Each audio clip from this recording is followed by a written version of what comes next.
Eu sinceramente nunca pensei que um dia eu faria outro vídeo sobre anime. Até porque eu vejo alguns, mas eu não sou muito de ver anime sequencialmente. Eu geralmente fico obcecado por apenas um e por muito tempo. Eu disse daí! Daí! Vocês me julgam por eu ser assim! Como se tivesse algo de errado em mim! Boku no Hero é um anime que chamou muito a minha atenção já faz um tempo. E a primeira vez que eu vi, eu realmente achei um anime muito legal. Ele tem uma história da hora e me prendeu por muito tempo, até chegar no arco do Midora Dark. E o protagonista fica simplesmente bucha e sem vida, talvez. E rapaziada, a coisa que me irritou e me fez fazer esse vídeo foi a sexualização das mulheres nesse anime, que é simplesmente intancável. Bom, eu sou Art e hoje eu vou falar um pouco disso. Então vamos lá.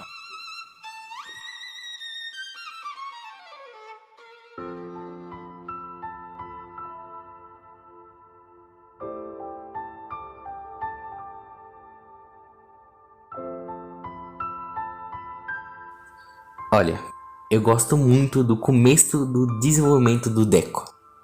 Mas apenas o começo, porque o personagem fica extremamente chato futuramente, na minha opinião. O Izuku é apresentado para nós como um personagem que, é claro, quer se tornar um herói. O anime deixa bem claro que ele vai conseguir essa façanha. Até porque ele repete isso várias e várias vezes.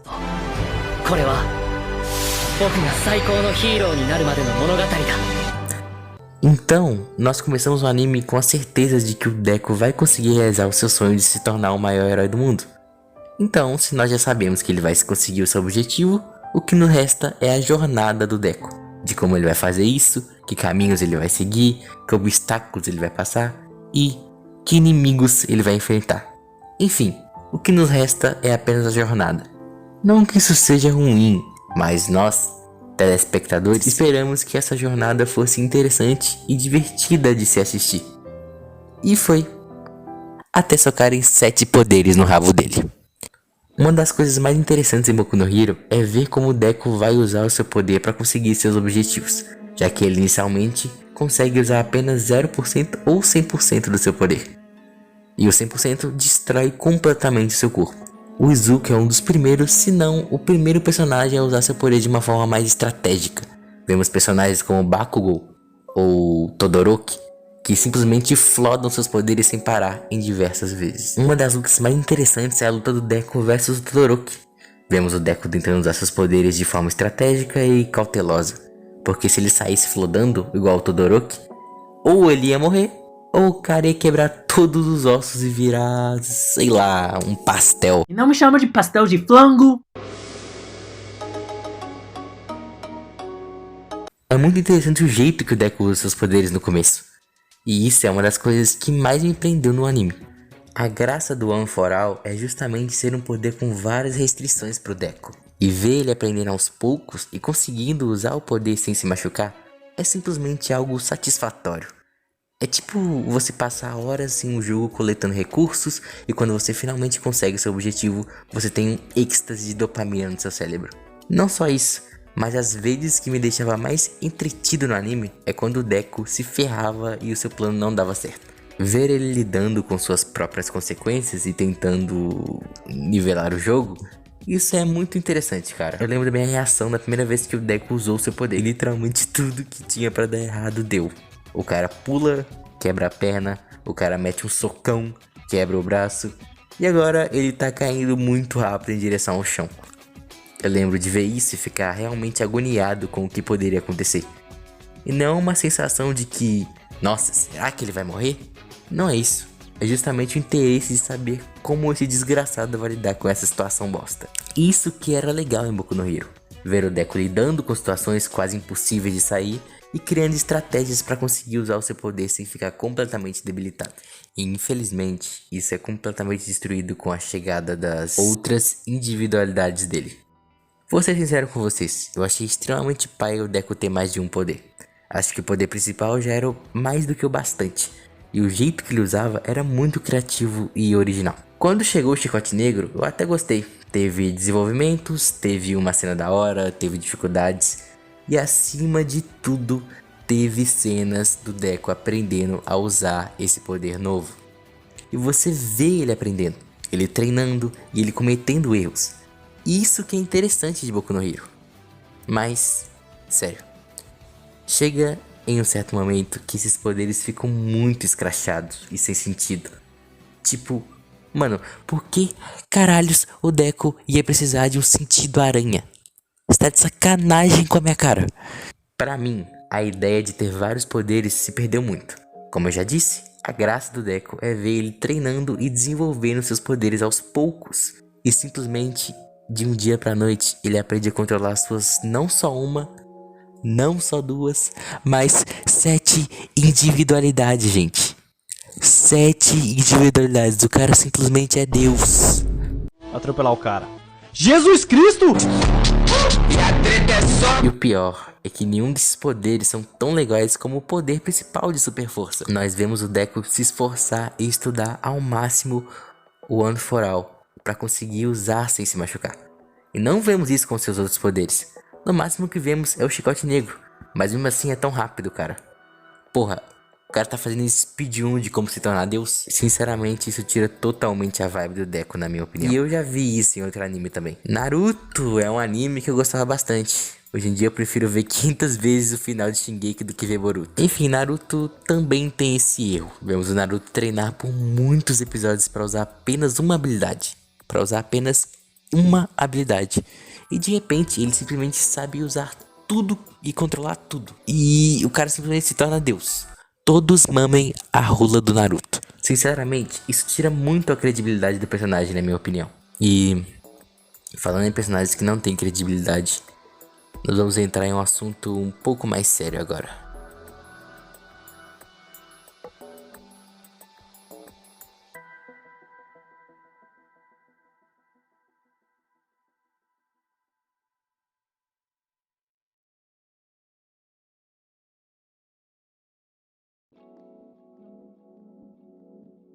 Olha, com todo respeito, mas eu às vezes acho que a cultura asiática é meio sem sentido e vulgar.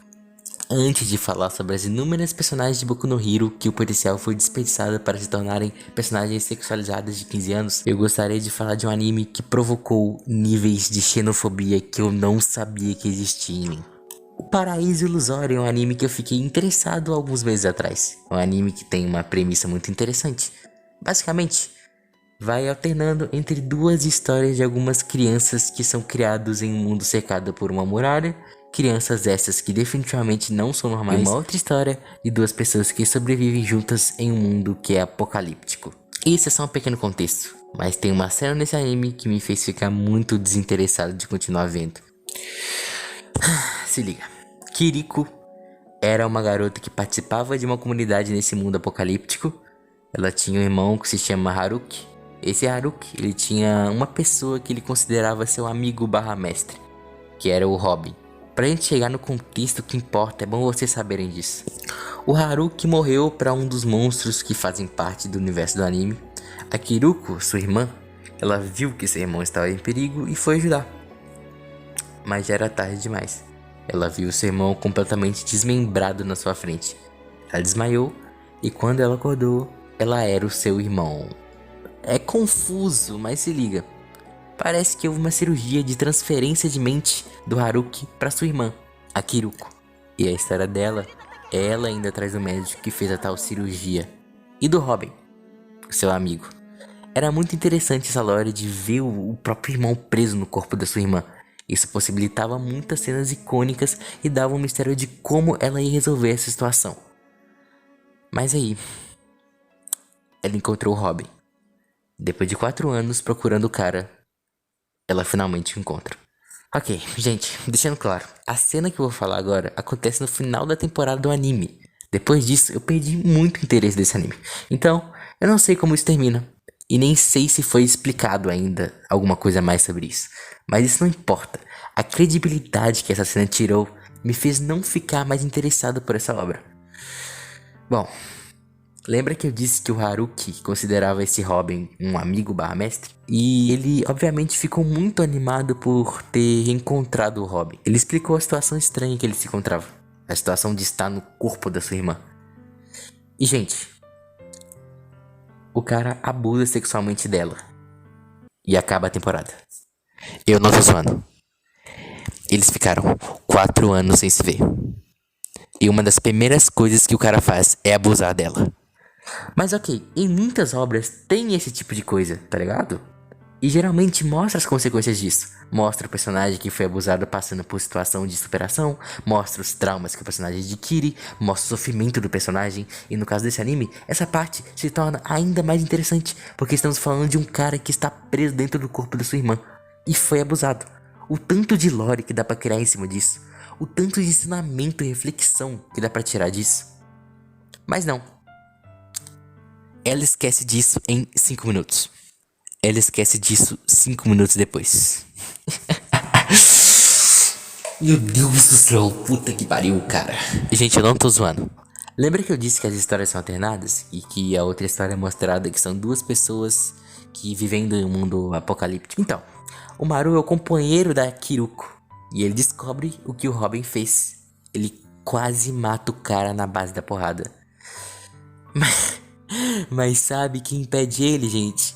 A Kiruko, gente. A garota que foi abusada salva o abusador.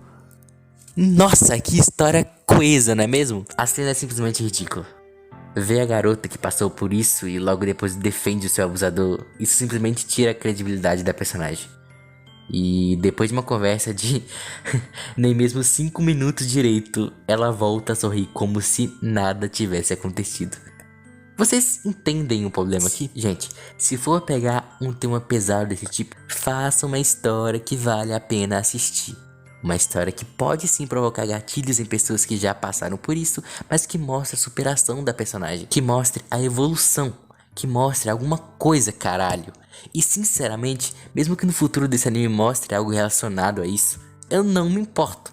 O fato de uma personagem passar por isso e depois de 5 minutos, ela tá lá, de boa, sorrindo, como se nada tivesse acontecido. Isso mostra que não tiveram maturidade e responsabilidade pra colocar isso no anime. E pra finalizar meu ponto, deixa eu fazer uma analogia. Se eu for em um show de um comediante sabendo que esse comediante faz piadas pesadas, eu assumo que pelo menos as piadas vão ser criativas, né? E engraçadas. Eu não quero ir na porra do show ouvir piadas sem graças que ofendem 300 minorias e ir embora depois, como se nada tivesse acontecido. Seria maravilhoso namorar com uma criança retardada de 15 anos. Porque na hora do sexo, ela não é parte dele, ela fica... Então, se vão enfiar uma lore pesada a esse nível, então que seja bem feito. Não essa merda sem sentido, rasa e ofensiva que eu vi nesse anime. Infelizmente, esse tipo de coisa acontece pra cacete nos animes. Personagens femininos que têm um potencial imenso são ofuscadas por cenas sexualizadas. Em Boku no Hero, literalmente só tem personagens assim. Você que já viu Boku no Hero, eu quero que você me fale uma personagem mulher que não foi sexualizada em algum momento. Eu duvido que você me fale pelo menos uma. A minha maior decepção em relação a isso é a Uraraka. Eu sempre gostei muito da Uraraka. A forma que ela usa sua individualidade me deixou interessado na personagem. Isso porque ela me lembrava bastante de como o Deku usava o seu poder no começo. Ela era bem estratégica e usava um poder muito simples de uma forma muito criativa e original. E a personagem, como todas as outras, é ofuscada por cenas de sexualização. Pior que a Uraraka nem tanto, mesmo com o uniforme super apelativo dela. Mas chega um momento do anime que é aquela personalidade da hora e criativa que ela tinha simplesmente é substituída por essa garota que ama o Deku e parece que só pensa nisso. Olha, eu não tô dizendo que eu não gosto de romance. Na verdade, muito pelo contrário. Eu gosto desse tipo de coisa. Eu até gostaria que o Deku e a Uraraka ficassem juntos no futuro. Mas o problema é que a Uraraka foi completamente esquecida pelos desenvolvedores. E quando ela aparece, é pra fazer uma fanservice do caralho com o Deku. E sei lá, eles levam isso de forma muito natural. Sexualizam essas personagens de 15 anos. E foda-se, não tem consequência. Por exemplo, a Momo, que é menor de idade e usa porra de um uniforme extremamente apelativo. Ou a Toru, que simplesmente anda pelada na sala. Mano, os caras conseguem sexualizar até personagem que é praticamente a porra de um sapo. Todos os personagens desse anime são sexualizados. E eu me pergunto, pra que isso? As personagens têm sim uma lore interessante que pode muito bem ser usada. Tem lutas da Momo que são muito divertidas, mas insistem em colocar esse tipo de coisa. Parece que querem esfregar isso na nossa cara, só pra atrair gente que tem um gosto muito duvidoso e pedófilos. Eu não falo só de Boku no Hero. É muito difícil achar uma personagem feminina que realmente seja interessante em um anime. Ou a personagem é inútil, ou tá morta, ou é deixada de lado, ou simplesmente não só apoia um psicopata genocida, como também corta a cabeça e beija a cabeça decepada do cara. Meu Deus, simplesmente intancável.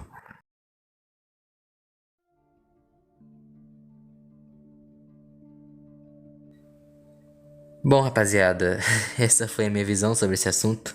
Comenta o que vocês acham aí embaixo. Eu sinceramente não sei o rumo que Boku no Hero vai tomar. Eu tenho bastante medo, mas enfim, é isso. Comenta o que acharam, por favor. Valeu, beijos e nos vemos em um futuro próximo.